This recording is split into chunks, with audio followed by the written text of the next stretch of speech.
اور یہ ساری باطل طاقتیں، یہ الومناٹی، یہ روس چائلڈ، جتنے بھی شیطان کے پیروکار بیٹھے ہوئے ہیں، یہ اس عرش کی تلاش میں ہیں جہاں ابلیس بیٹھتا ہے، مگر جن پہنچ جاتے ہیں۔ میں نے آج ایک میاں بیوی کے رشتے کے اندر جو ہے نا آگ لگا دی۔ میں نے آج ایک پورے نظام، اس کی سب سے خوبصورت تصویر جو اللہ نے ایک میاں بیوی کے ساتھ قائم کی تھی، میں اس میں پھوٹ ڈال کے آ گیا۔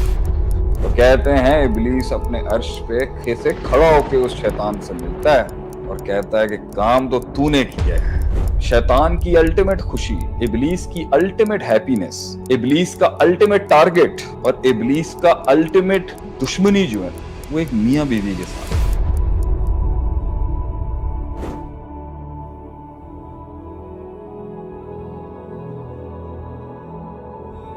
حدیث کے الفاظ ہیں، ابلیس دنیا میں آیا اور اس کا پانی پر ایک سمندر پر عرش ہے، اور یہ ساری باطل طاقتیں، یہ الومناٹی، یہ روس چائلڈ اور یہ بڑے بڑے جو سیٹنسٹ ہیں، شیطان پرست ہیں، اور یہ جتنے یہودی بیٹھے ہوں گے آج، جتنے بھی شیطان کے پیروکار بیٹھے ہوئے ہیں، یہ اس عرش کی تلاش میں ہیں جہاں ابلیس بیٹھتا ہے، مگر جن پہنچ جاتے ہیں وہاں۔ تو ایک جن جا کے بولتا ہے میں نے آج کسی سے جھوٹ کہلوا دیا، میں نے آج چوری کروا دی، میں نے آج قتل کروا دیا، تو ابلیس رپورٹ لیتا ہے، امپلائی رپورٹ لیتا ہے اپنی پوری ٹیم سے، اپنا پورا ایچ آر ہاؤس اس کا پورا ایچ آر ایم بیٹھ کے نا سن رہا ہوتا ہے کہ آج کیا کیا اس نے، آج کیا کیا اس نے۔ تو جب اس کا ایک چیلا یا اس کا ایک نوکر یا اس کا ایک ملازم یا اس کا ایک غلام آ کے اس کو کہتا ہے نا کہ میں نے آج ایک میاں بیوی کے بیچ میں تفریق کرا دی، میں نے آج ایک میاں بیوی کے رشتے کے اندر جو ہے نا آگ لگا دی، میں نے آج ایک پورے نظام کو، جس نظام کو اللہ نے انسانیت کی بقا، اس کے کمال، اس کے جمال، اس کی تکمیل، اس کی تجمیل، اس کی تحسین، اس کی تشریف، اس کی سب سے خوبصورت تصویر جو اللہ نے ایک میاں بیوی کے ساتھ قائم کی تھی، میں اس میں پھوٹ ڈال کے آ گیا۔ تو ابلیس کو نا وہ دن یاد آ جاتے ہیں اپنے، جب اس نے ایک میاں بیوی کا گھر خراب کیا تھا۔ تو کہتے ہیں ابلیس اپنے عرش پہ سے کھڑا ہو کے اس شیطان سے ملتا ہے، اس شیطان سے کھڑا ہو کے ملتا ہے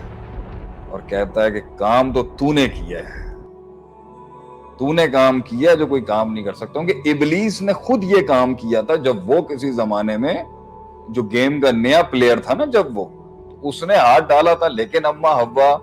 اور آدم علیہ السلام فوت ہو گئے، دنیا سے رخصت ہو گئے، تو ابلیس تو زندہ ہے۔ ابلیس آج بھی وہی ابلیس ہے جو اسی جنت میں تھا، اور پھر اسی جنتوں سے جہاں نکالا گیا، اور انہی جنتوں سے جہاں اس نے پلاننگ کی، اور جس طرح وہ زمین پہ ذلیل و خوار کر کے بھیجا گیا، ابلیس کو وہ سب یاد آتا ہے۔ اچھا، جب کوئی آدمی سجدہ کرتا ہے نا اللہ کو، تب بھی ابلیس کو وہ اپنا سجدہ یاد آتا ہے کہ میں ایک سجدہ نہیں کر سکا۔ آج یہ جو دن میں 34 سجدے جو یہ 5 نمازوں میں کرتا ہے نا، تو وہ 34,000 بار اپنے آپ پر مٹی ڈالتا ہو، اس کو یاد تو آتا ہوگا نا، میموری تو ہوگی اس کی۔ اور دنیا میں کتنے کتنے بڑے عالم دیکھیں، ابلیس خود ایک بہت بڑا عالم سور ہے، کتنا علم اللہ نے دیا، بس اس کا اپنا کتنا مطالعہ ہے، نسل نسل کی قوموں کے اوپر، انبیاؤں کے اوپر اس نے وار کیے ہیں، تو ہلکا تھوڑی ہے۔ لیکن فلسفہ یہی ہے کہ اس کی الٹیمیٹ خوشی، شیطان کی الٹیمیٹ خوشی، ابلیس کی الٹیمیٹ ہیپینس، ابلیس کا الٹیمیٹ آبجیکٹو، ابلیس کا الٹیمیٹ ٹارگٹ اور ابلیس کا الٹیمیٹ دشمنی جو ہے نا، وہ ایک میاں بیوی کے ساتھ ہے۔ یہ بات لوگ سمجھتے نہیں ہیں۔